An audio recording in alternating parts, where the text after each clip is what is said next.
राधे कृष्ण दोस्तों, आपका स्वागत है आपके अपने यूट्यूब चैनल स्टडी जोन में। तो आज हम पढ़ेंगे UGC net JRF paper 2 Hindi साहित्य की जो यूनिट 7 हिंदी कहानी है, इसकी एक कहानी चंद्रदेव से मेरी बातें। तो चलिए इसके प्रमुख तथ्य हम देखते हैं, जो भी इसके मुख्य तथ्य हैं इसको हम इस वीडियो में देखते हैं। चंद्रदेव से मेरी बातें, ये राजेंद्र बाला घोष यानी बंग महिला, इनकी कहानी है। 1904 में इन्होंने इसकी रचना करी थी। ये राजेंद्र बाला घोष का जन्म 1882 में वाराणसी में हुआ था। इनकी मृत्यु 14 फरवरी 1949 को हुई थी। इनके पति का नाम चंद्रदेव था। इन्होंने अपना जो लेखन कार्य है वो 1904 से 1917 तक जारी किया था। इनका जो उपनाम था वो रानी और चारूबाला था। ये बंग महिला के नाम से अपना लेखन कार्य करती थी। चंद्रबाला घोष ये बंग महिला के नाम से अपना लेखन कार्य करती थी। हिंदी नवजागरण की पहली छापामार लेखिका ये राजेंद्र बाला घोष छापामार लेखिका थी हिंदी, क्योंकि उस समय पर जब जब ये लेखन कार्य करती थी, उस टाइम पर महिलाओं को पढ़ने और घर से बाहर जाने का भी इतना अधिकार नहीं था। पर और ये उस टाइम पर जो है लेखन कार्य कर रही थी। ये छुप के लेखन कार्य करती थी, इसलिए बंग महिला नाम से जो है अपना अपनी जो कहानियाँ लिखा करती थी, और इसीलिए इनको पहली छापामार लेखिका कहा गया। हिंदी नवजागरण की पहली छापामार लेखिका कहा गया है। स्त्री शिक्षा पर महत्वपूर्ण योगदान रहा है इनका। इनका छद्म नाम बंग महिला था। अब इनका जो कहानी लेखन है उसको देखते हैं। चंद्रदेव से मेरी बातें उन्होंने 1904 में लिखी थी। ये सरस्वती पत्रिका में निबंध के रूप में प्रकाशित हुई थी।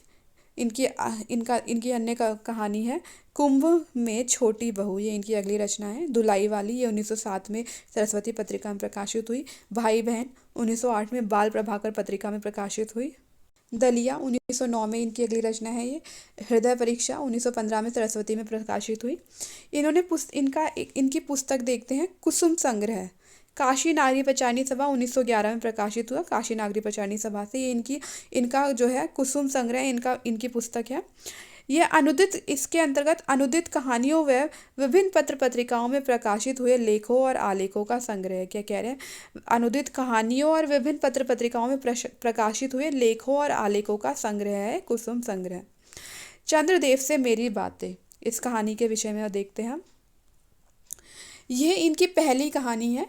पत्र शैली में लिखित व्यंग्यात्मक कहानी है। क्या क्या कह रहे हैं कि ये कहानी पत्र शैली में लिखित एक व्यंग्यात्मक कहानी है। 1904 में सरस्वती में प्रकाशित हुई थी। प्रारंभ में इसे निबंध के रूप में स्वीकृति दी गई, किंतु कालांतर में ये एक कहानी के रूप में स्वीकृत की गई। क्या कह रहे हैं कि जब ये प्रकाशित हुई थी उस टाइम प्रारंभ में इसको एक निबंध के रूप में स्वीकार किया गया था, लेकिन फिर बाद में इसको एक कहानी के रूप में स्वीकार किया गया। अंग्रेजी शासन के परिवेश, शोषणवादी शासन व्यवस्था और औद्योगिक क्रांति के फलस्वरूप आए परिवर्तनों और उनके पुष्प परिणामों की यथार्थपरक अभिव्यक्ति इस कहानी के अंतर्गत की गई है। चुटीले व्यंग्य की प्रधानता है। कहानी में चुटीले व्यंग्य की प्रधानता है। इसमें दो पात्र हैं। पहला लेखिका तो स्वयं है और दूसरे हैं चंद्रदेव। यह पत्र चंद्रदेव को संबोधित किया गया है। मिशन और कमीशन पर व्यंग्य किया गया है। इस कहानी में मिशन और कमीशन पर व्यंग्य किया गया है। कहानी की मूल संवेदना देखते हैं। मूल उद्देश्य अंग्रेजी शासन नीतियों के फलस्वरूप हुई भारत की दुर्दशा का यथार्थपरक चित्रण करना है। क्या कहा है? इस कहानी का जो मूल उद्देश्य है वह अंग्रेजी शासन की नीतियों के जो कारण जो भी भारत की दुर्दशा हुई है उसका यथार्थपरक चित्रण करना है। बहुआयामी कथ्य है और व्यंग्यात्मक शैली का प्रयोग किया है।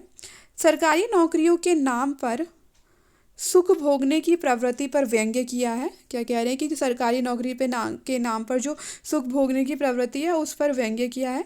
अंग्रेजों की जाति पक्षधारा यानी कि जो रंग भेद की नीति थी उस पर कटाक्ष किया है कहानी के अंतर में। शासन के विभिन्न दफ्तरों में बदली होने की परंपरा पर कटाक्ष किया है। ट्रांसफर की जो परंपरा है उस पर जो है कटाक्ष किया है।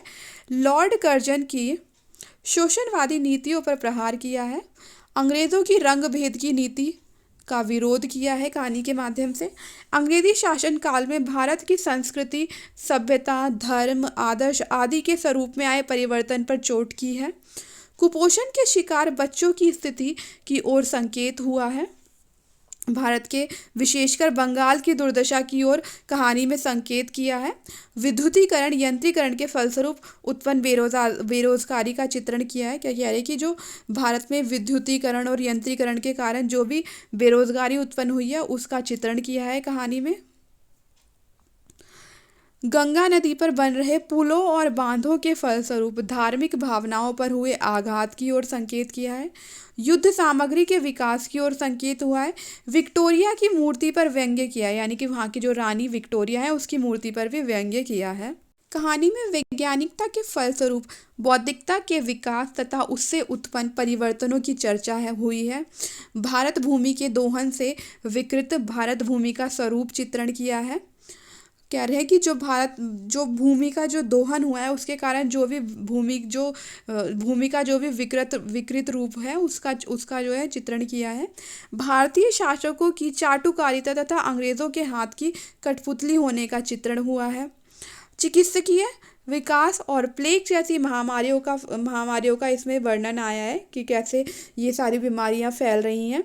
मशीनीकरण और द्रुत गति से कार्य संपन्न होना, इसका उल्लेख है कि देश में बिजली जो है अंग्रेज़ों ने बिजली का निर्माण कर दिया, ये ऐसा भी उल्लेख आता है कहानी में।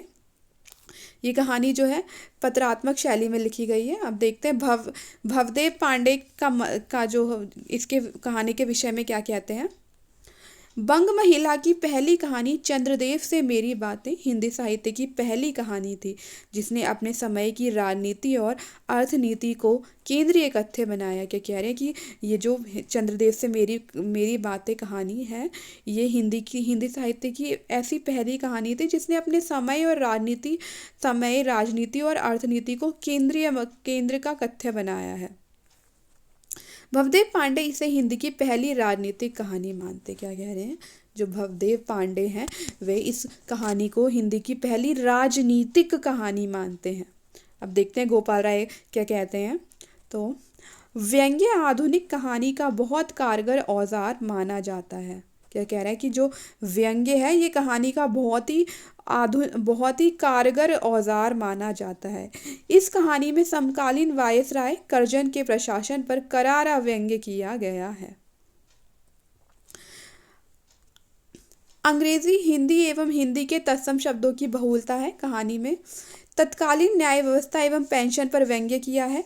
उच्च शिक्षित वर्ग की तुलना कठपुतली से की गई, यानी कि कठपुतली से जो है उच्च शिक्षित जो वर्ग है उसकी तुलना काठ के पुतलों से की गई है कहानी में। ग्रहण के माध्यम से जनता के क्रोध का चित्रांकन किया।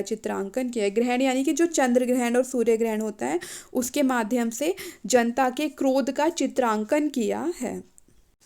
तो अभी इस वीडियो में हमने चंद्रदेव से मेरी बातें कहानी के जो मुख्य तथ्य और मूल संवेदना थी ये पढ़ा। अब हम आपसे अगली वीडियो में मिलेंगे। बंग महिला की ही अगली कहानी दुलाई वाली जो है उसको पढ़ेंगे। तो लाइक करें, शेयर करें और हमारे चैनल को सब्सक्राइब करें।